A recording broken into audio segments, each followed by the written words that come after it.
우리 다 같이 말씀 살펴보도록 하겠습니다. 오늘 말씀은 디모데후서 1장 1절에서 5절 말씀입니다. 디모데후서 1장 1절에서 5절 말씀입니다.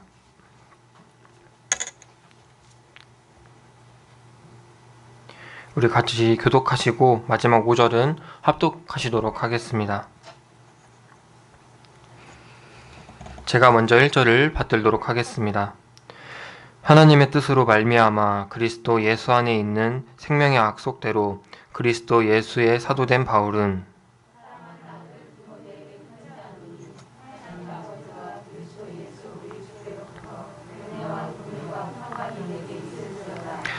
내가 밤낮 간구하는 가운데 쉬지 않고 너를 생각하여 청결한 양심으로 조상적부터 섬겨오는 하나님께 감사하고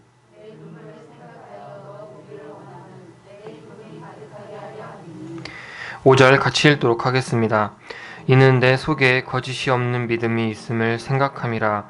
이 믿음은 먼저 내 외조모 로이스와 내 어머니 유니게 속에 있더니 내 속에도 있는 줄을 확신하노라. 아멘.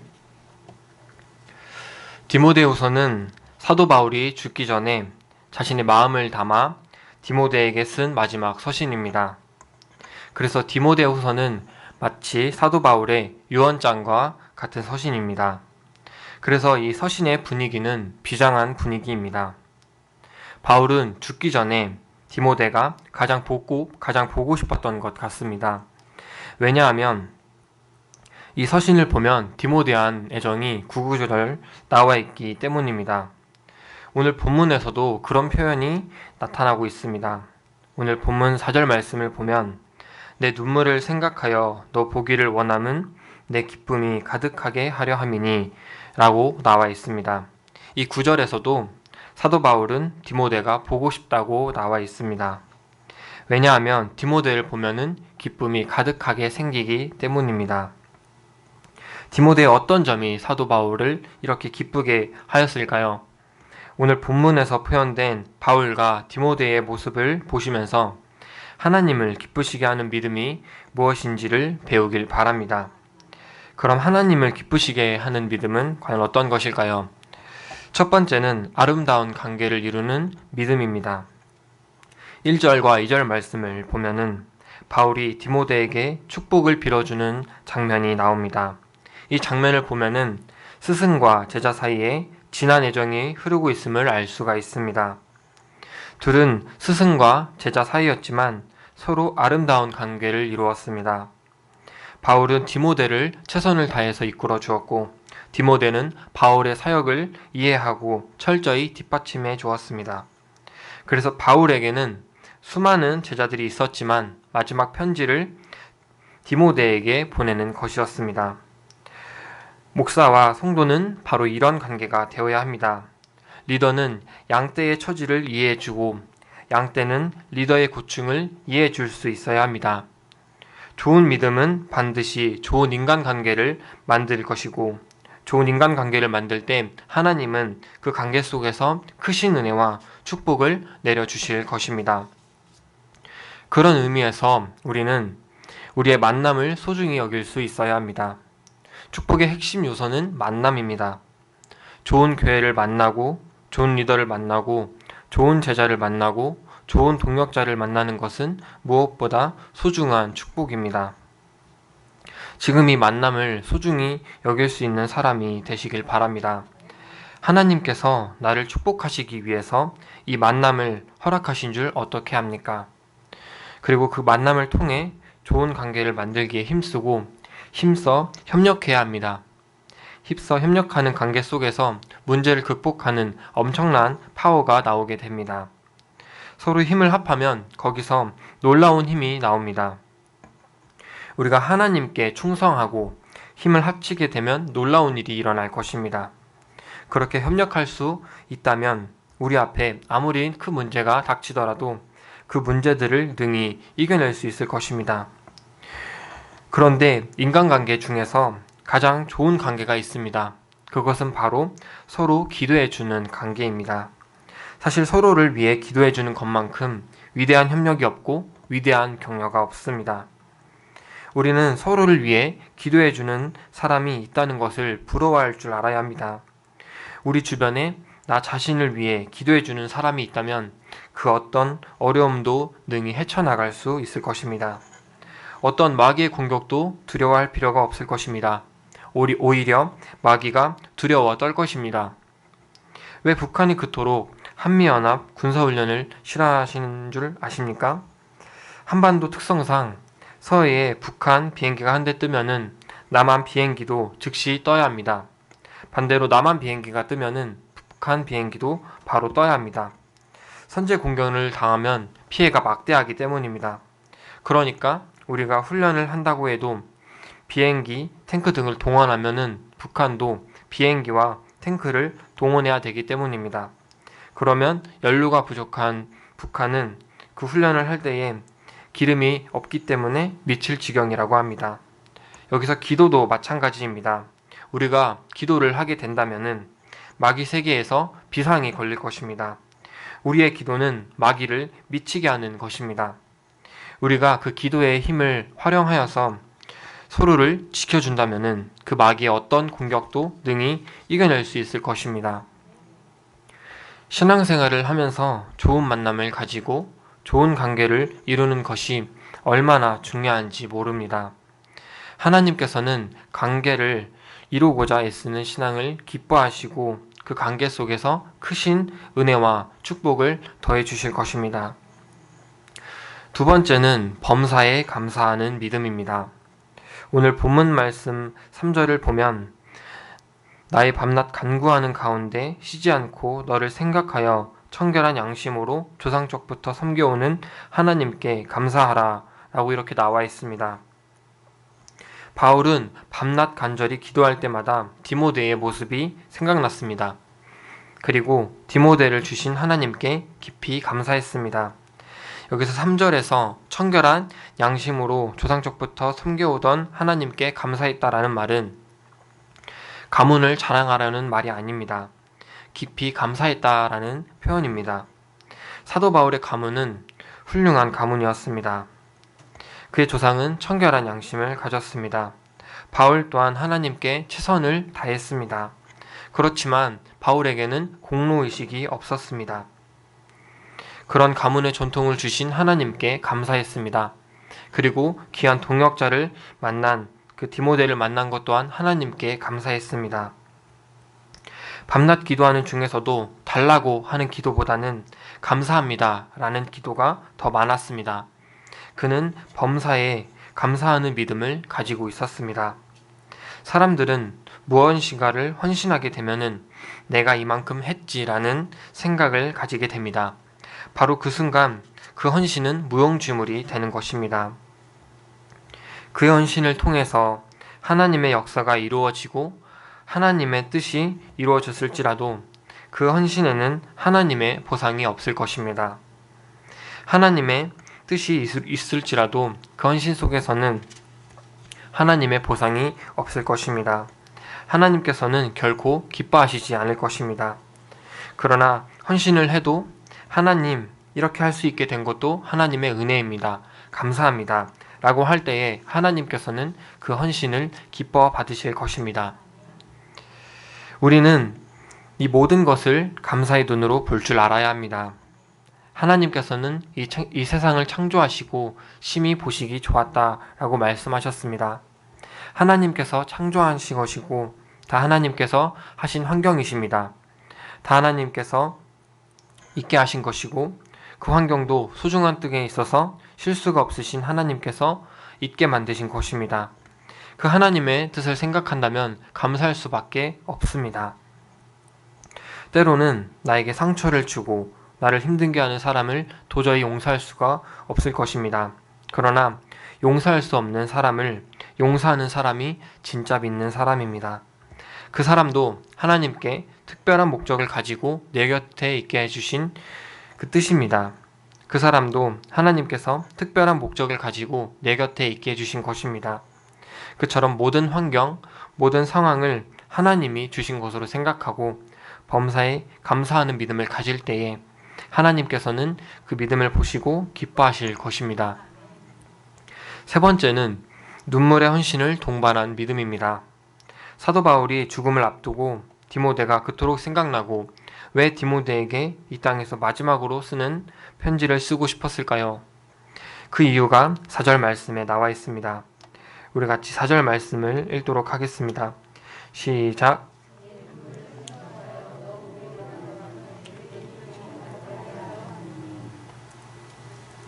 디모데는 거룩한 울부였습니다. 그에게는 기도의 눈물이 있었고 헌신의 눈물이 있었습니다. 디모데는 활발한 성격이 아니었습니다. 유대인 어머니와 헬라인 아버지 사이에서 태어난 호련인이었습니다. 헬라 지역에 살면서 마음이 많이 위축되고 많이 불편했을 것입니다. 그래서 내성적이고 조용한 편이었을 것입니다. 디모데전서 5장 23절을 보면 이제부터는 물만 마시지 말고 내 위장과 자주 나는 병을 위하여는 포도주를 조금씩 쓰라.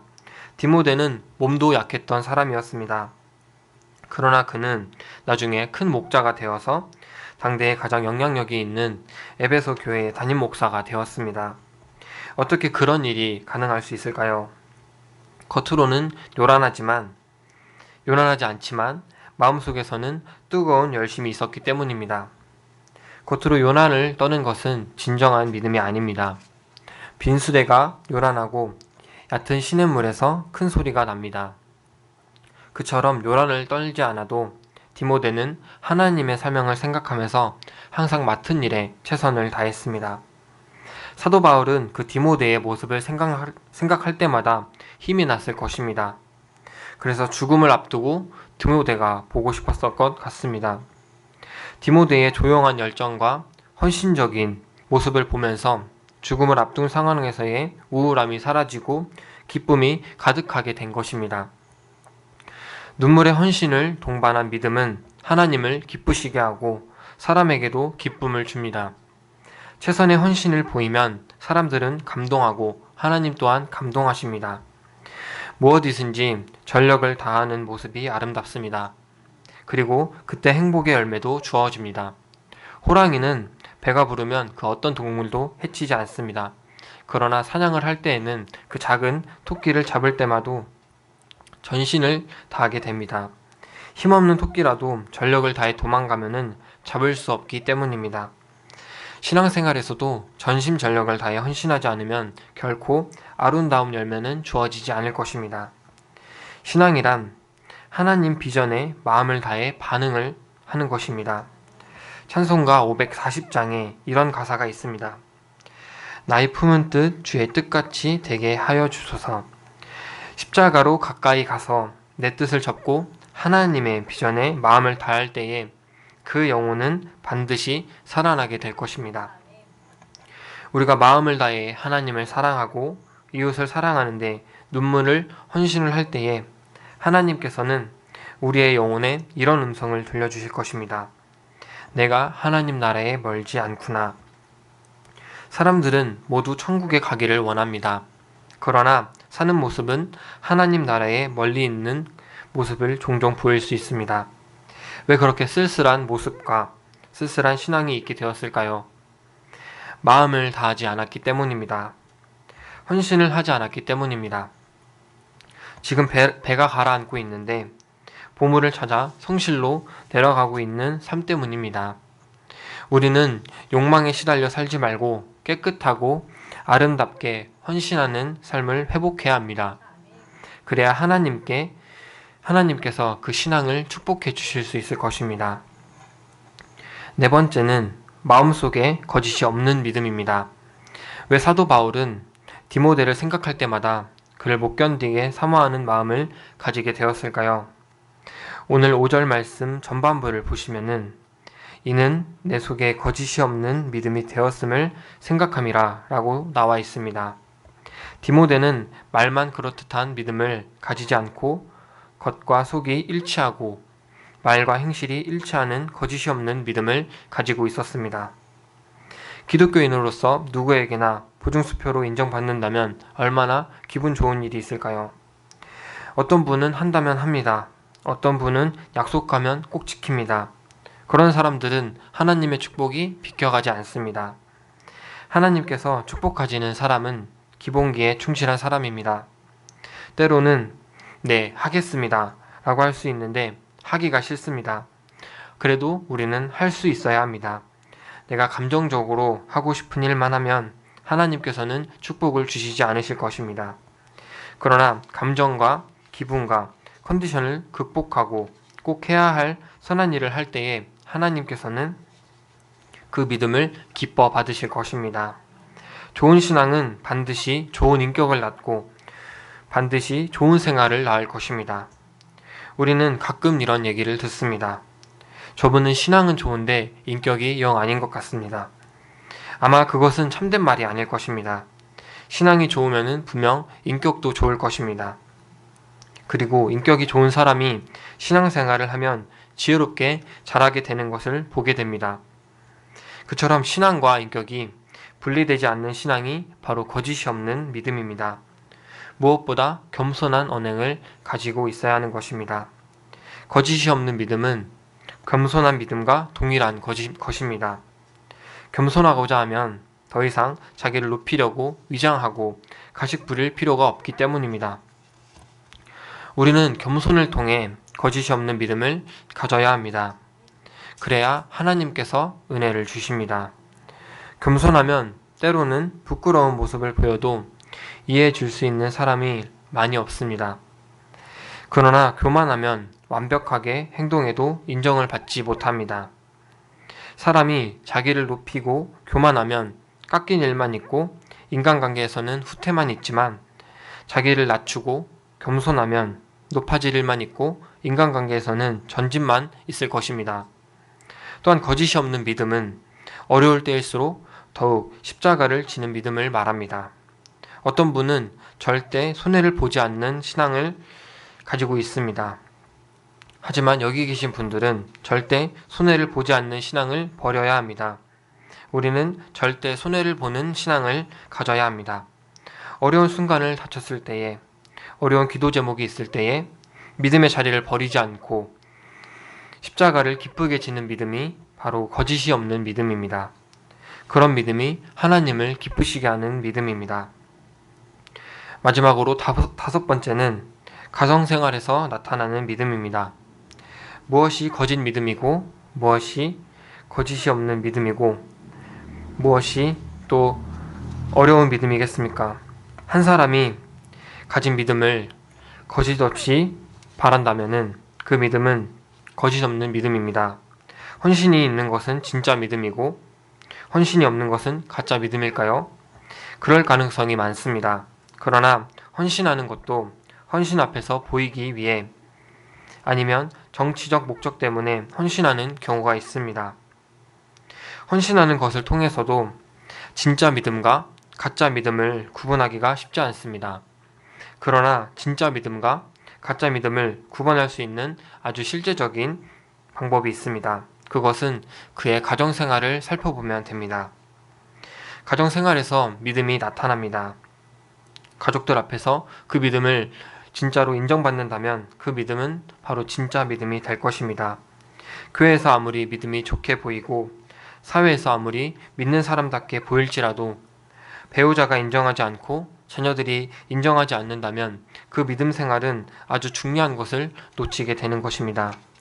우리는 가정에서도 내 믿음을 보여줄 수 있어야 합니다. 내 배우자와 내 자녀가 내 믿음을 인정해 주는 것은 그 무엇보다도 아주 귀한 것입니다. 그 가정 식구들의 인정은 사장님이 인정해 주시는 것보다 소중한 것이고 목사님이 인정해 주시는 것보다 소중한 것입니다. 그처럼 가정생활에서의 믿음은 정말로 중요하고 귀한 것입니다. 다음 세대의 믿음의 유산과 믿음의 환경을 계승시킨다면 우리 하나님께서 얼마나 기뻐하시겠습니까? 디모데는 그런 믿음의 유산을 받고 자랐습니다. 오늘 5절 말씀 하반부를 보시면 이 믿음은 먼저 내 외조모 로이스와 내 어머니 유니게 속에 있더니 내 속에 있는 줄도 확신하노라 이렇게 나와 있습니다. 디모데 어머니 유니게는 헬라 지역에서 살면서 헬라의 남편과 살았지만 그의 어머니 로이스의 신앙을 받아 신앙을 잃지 않고 그 믿음을 온전히 디모데에게 잘 물려주었습니다. 우리는 전통하면 딱딱하게만 생각하는데 사실 전통에 있는 신앙은 확실히 다른 것을 느낄 수가 있습니다. 아무리 삐뚤어진 삶을 살아도 부모의 신앙을 보고 자란 자녀는 반드시 하나님 품으로 돌아와 충성하게 됩니다. 그러므로 믿음의 유산은 어떤 유산보다 소중한 것입니다. 우리가 살면서 가장 성공해야 될 분야가 무엇이겠습니까? 바로 자녀 교육입니다. 그리고 그 속에서도 가장 중요한 자녀 교육이 과연 어떤 것일까요? 바로 신앙 교육입니다. 이 세상에서 가장 성공적인 부모는 자기에게 믿음을 심어주는 부모입니다. 만약 그것이 없다면 그 세상 속에서 아무리 잘나라도 바로 실패한 인생입니다. 아브라함에게 있어서 가장 성공한 것은 바로 거부가 된다는 것이 아니라 그의 아들 이삭에게 믿음을 잘 물려주었다는 것입니다. 그럼 어떻게 자녀를 신앙적으로 잘 교육시킬 수 있겠습니까? 신앙교육을 잘 시키는 교회로 보내야 합니까? 혹은 좋은 신앙 프로그램에 참석시키는 것입니까? 물론 그것도 필요하지만 가장 필요한 것은 교회에서 부모가 헌신적인 모습을 보여주고 가정에서는 믿음의 사람답게 사는 모습을 보여주는 것입니다. 그러면 아이들은 저절로 믿음의 사람으로 잘 성장하게 될 것입니다. 요새 이런 말이 많습니다. 문제아가 많은 것이 아니라 문제 있는 부모가 있는 것이다. 신앙적으로도 마찬가지입니다. 아이의 신앙에 문제가 있다 하면은 먼저 부모인 우리가 반성해야 합니다. 우리가 반성하고 회개하는 것부터 문제를 풀어내야 할 것입니다. 자녀는 가정 내에서 우리의 신앙을 살피고 있습니다. 만약 자녀들로부터 우리의 신앙을 인정받을 때 그 믿음은 하나님께서도 분명 인정해 주실 것입니다. 그러나 자녀들로부터 인정받지 못하는 신앙은 하나님께서 인정하지 않으실 것입니다. 우리는 하나님께서 기뻐하시는 믿음을 가져야 합니다. 그 믿음이 축복의 원천입니다. 주님께서는 내 믿음대로 될지어다 라고 말씀하셨습니다. 믿음과 축복이 비례한다는 것은 똑같은 기분 좋은 말입니다. 믿음도 크면 축복도 커질 것이고 믿음이 작으면 축복도 마찬가지로 작아질 것입니다. 이 세상은 사는 것이 쉽지가 않습니다. 내 마음대로 되지 않습니다.